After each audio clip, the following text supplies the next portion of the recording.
प्यारे विद्यार्थियों, सभी का YouTube चैनल पर हार्दिक स्वागत है। आज हम फिजिक्स के बारे में पढ़ रहे हैं। इसके बारे में पढ़ रहे हैं फिजिक्स के बारे में। जैसा कि हम पिछले वीडियो में ठोस पदार्थों के गुणों पर आधारित प्रत्यास्था की सीमा, प्रतिबल, विकृति और प्रत्यास्था गुणांक के बारे में पढ़ चुके हैं। तो आज हम प्रत्यास्था गुणांक के 3 प्रकार हमारे पास होते हैं। कौन कौन से? यंग प्रत्यास्था गुणांक, आयतनात्मक प्रत्यास्था गुणांक और दृढ़ता गुणांक के बारे में विस्तार से पढ़ेंगे। किसके बारे में पढ़ेंगे? विस्तार से। तो ध्यान दो, इसमें जैसे हमने पढ़ा हुआ था पिछली वीडियो में, प्रतिबल 3 प्रकार का होता है। कितने प्रकार का होता है? 3 प्रकार का। कौन कौन हमारे पास है? पहला हमारे पास था अनुदैर्ध्य प्रतिबल,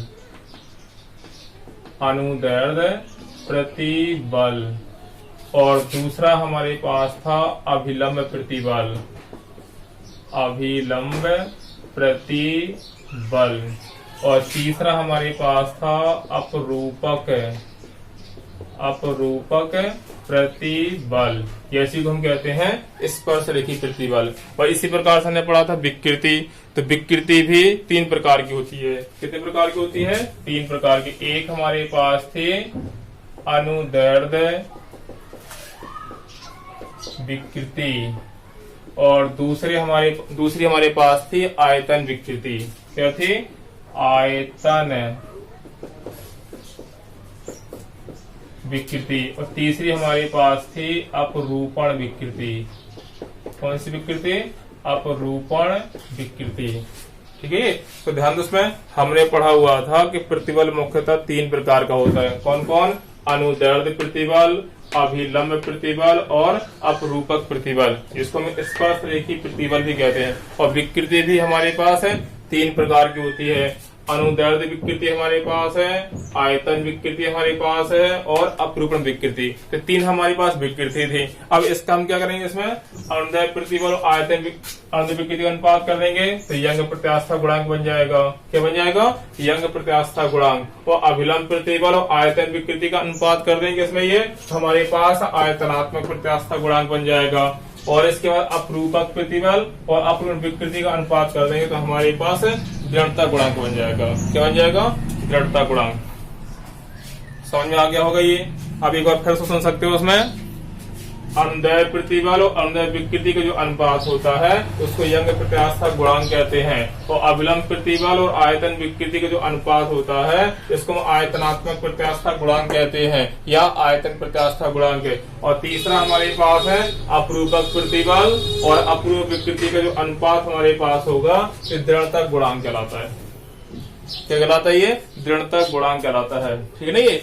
अब ध्यान दो, उसमें फिजिक्स में किसी परिभाषा को निकालने के लिए मतलब इनमें ठोस पदार्थों में एक साम्यावस्था की आवश्यकता होती है। किसकी आवश्यकता होती है? साम्यावस्था की। तो चलो ध्यान, हम पढ़ते हैं यंग प्रत्यास्था गुणांक के बारे में। किसके बारे में पढ़ते हैं?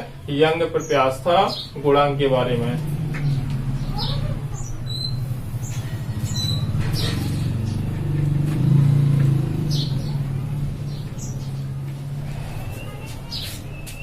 हाँ, ध्यान दो, उसमें यंग प्रत्यास्था गुणांक।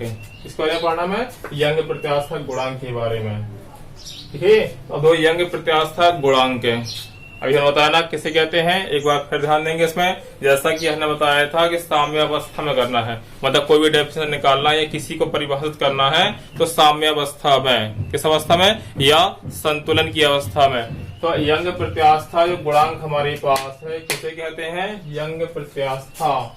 कितना बना हुआ है? यंग प्रत्यास्था गुणांक।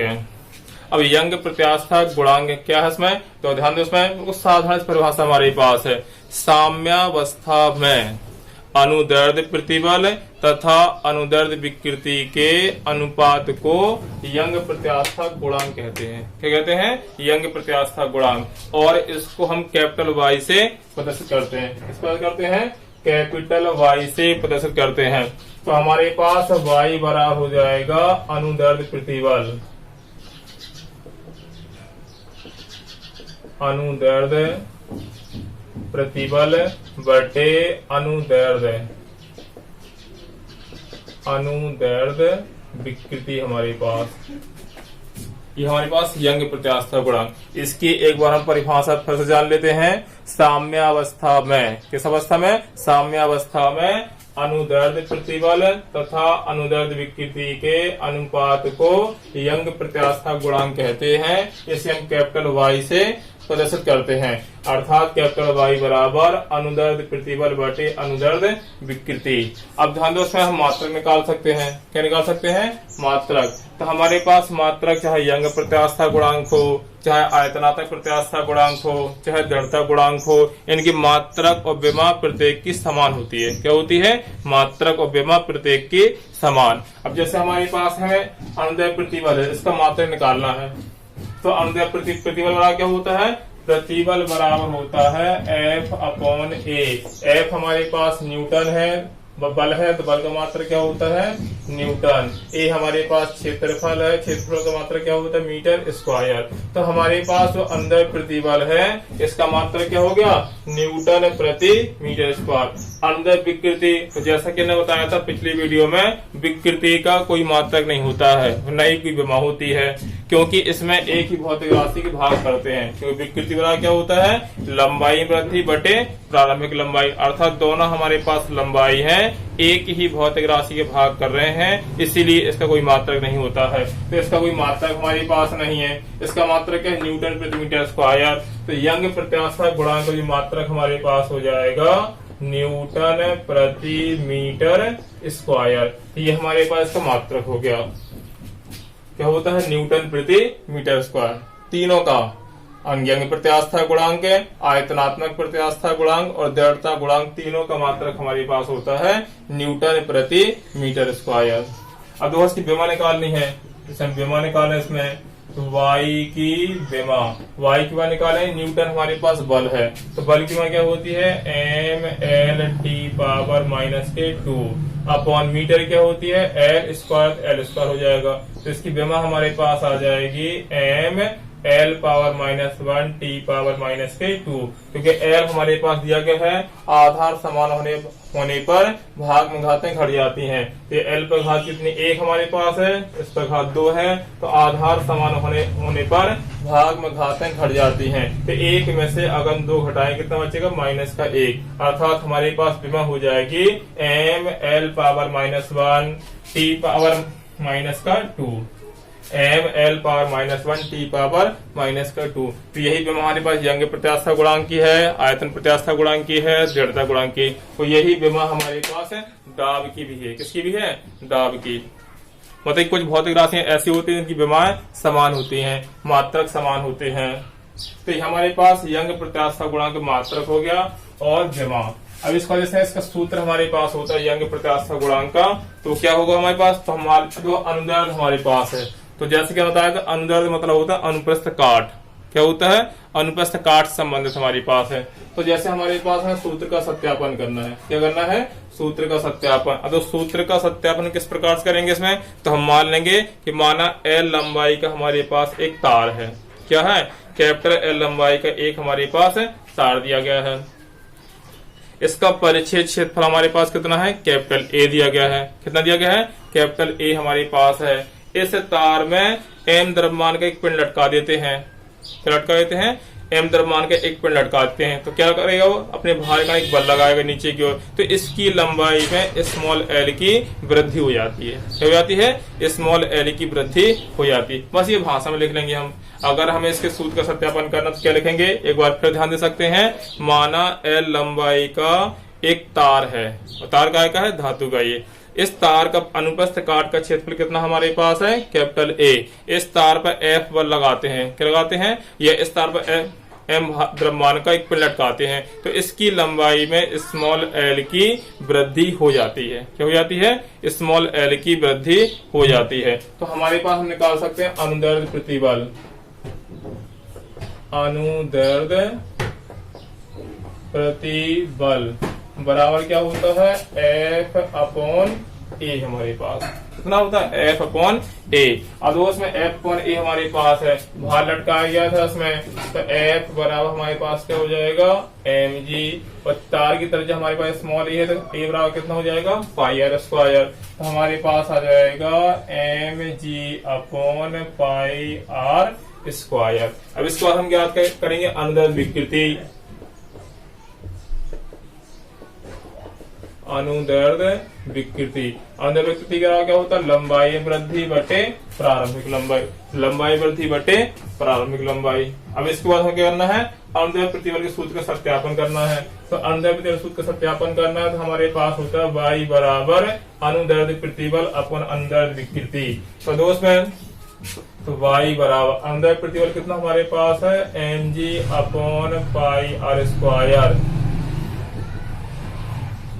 अपॉन अनुदैर्ध्य विकृति हमारे पास कितनी है small l upon capital L, बाहर बाहर गुणा हो जाएगा अंदर अंदर गुणा हो जाएगा, तो y बराबर हमारे पास आ जाएगा M g L upon pi r square l. तो ये हमारे पास है यंग प्रत्यास्था गुणांक का जो सूत्र होता है, ये सूत्र हमारे पास हो गया। क्या होता है y बराबर M g L upon pi r square small l. Capital L हमारे पास क्या है तार की लंबाई है, स्मॉल एल हमारे पास क्या तार की लंबाई में वृद्धि है, इसके स्थान पर डेल्टा एल भी लिख सकते हैं हम। तो ये हमारे पास यंग प्रत्यास्था गुणांक हो गया। दूसरा हमारे पास है आयतनात्मक प्रत्यास्था गुणांक। कौन सा हमारे पास है आयतनात्मक प्रत्यास्था गुणांक। अब हम आयतनात्मक प्रत्यास्था गुणांक के बारे में पढ़ेंगे। इसमें दूसरा हमारे पास है आयतनात्मक प्रत्यास्था गुणांक। और तो आयतनात्मक प्रत्यास्था गुणांक क्या होता है, जैसे कि मैंने बताया था प्रत्येक परिभाषा क्या लगाना है साम्यावस्था। तो साम्यावस्था में अभिलंब प्रतिबल तथा आयतन विकृति के अनुपात को आयतनात्मक प्रत्यास्था गुणांक कहते हैं। क्या कहते हैं आयतनात्मक प्रत्यास्था गुणांक। मतलब साम्यावस्था में अभिलंब प्रतिबल और आयतन विकृति के अनुपात को हम आयतनात्मक प्रत्यास्था गुणांक कहते हैं। इसे किससे प्रदर्शित करते हैं कैपिटल बी से। किससे करते हैं कैपिटल बी से। तो हमारे पास आ जाएगा कैपिटल बी बराबर अभिलंब प्रतिबल अपॉन आयतन विकृति, आयतन विकृति। तो बी बराबर अभिलंब प्रतिबल एक प्रकार का दाब हमारे पास है, तो इसके स्थान क्या सकते हैं पी। आयतन विकृति मतलब आयतन वृद्धि बटे प्रारंभिक आयतन। तो अर्थात क्या आ जाएगा b बराबर आ जाएगा P B upon delta B. तो हमारे पास ये हो गया आयतनात्मक प्रत्यास्था गुणांक का सूत्र। इसका मात्रक और विमा सेम यंग प्रत्यास्था गुणांक की तरह। ठीक है, इसके बाद दूसरा हमारे पास आयतन प्रत्यास्था गुणांक हो गया। इसी हमारे पास आती है संपीडितता। क्या आती है संपीडितता।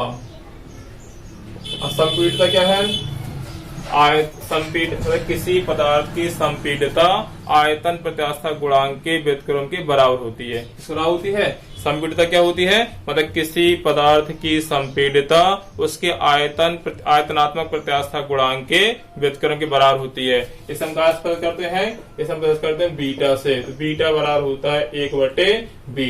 तो ये हमारे पास हो गई संपीडितता। क्या हो गई ये संपीडितता हमारे पास है। इसके बाद हमें पढ़ना तीसरी हेडिंग हमारे पास आती है। तीसरी हेडिंग आती है दृढ़ता गुणांक।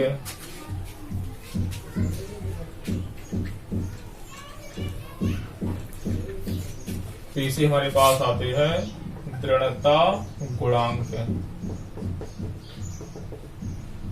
दृढ़ता गुणांक इसकी परिभाषा भी हमारे पास है। साम्यावस्था में अपरूपक प्रतिबल तथा अपरूपण विकृति के अनुपात को हम दृढ़ता गुणांक कहते हैं। और इसे कास्पद करते हैं ईटा से। ये चिन्ह हमारे पास होता है ईटा का चिन्ह होता है। क्या चिन्ह होता है ईटा का। तो ईटा बराबर हमारे पास होता है अपरूपक प्रतिबल बटे अपरूपण विकृति।